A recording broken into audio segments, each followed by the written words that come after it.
लुगा झोलकुण्डमा mini blog आयो। भजिनी सन्चै हुनुहुन्छ होला, म नि सन्चै छु। आज चाहिँ 5 बजिसक्यो। आज चाहिँ छुट्टी हुने टाइम भइसक्यो। अब के काम चाहिँ केही छैन, त्यही भएर अब यस्तो फोहोर थियो, सरसफाइ हान्नु भनेर हानिदिएको। यो चिसो खाँदै बस्दै चिसो दियो, अनि यो दाइ चौधरी दाइसँग सरसफाइ हान्दै गरेको पनि अब के गर्ने, अब छुट्टीको टाइममा त गर्नु पऱ्यो।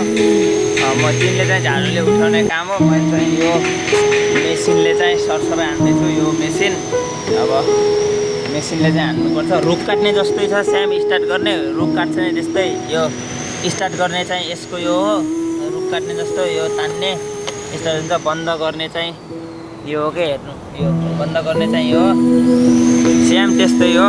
हावा चाहिँ फाल्छ यो मेसिनमा।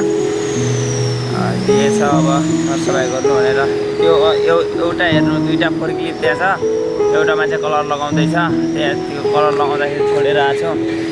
अब बङ्गाली नै भन्थ्यो, अब के गर्ने, सरसफाइ गरिदियो हल्का फुल्का, बसेदेखि नै राम्रो गर्छ भनेर थियो। फोहोर नै लास्ट थियो कि अस्तिदेखि 1 महिनादेखि सरसफाइ भएको थिएन।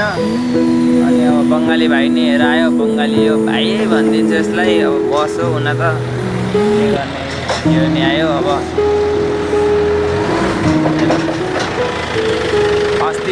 अस्तिको भाइरल मान्छे यो के हाम्रो भाइ हो। भित्र पनि हेर्नु, सबै कामसाम सबै सकिसक्यो। भित्र हेर्नु केही छैन, खाली गोदाममा। त्यही भएर भित्र जान्छ, के गर्ने अब। आयो यो भ्लग अझै राम्रो लाग्छ, सब्सक्राइब गरिदिनु होला, सपोर्ट नि गरिदिनु होला। अर्को भ्लग भेट्छु, बाई बाई।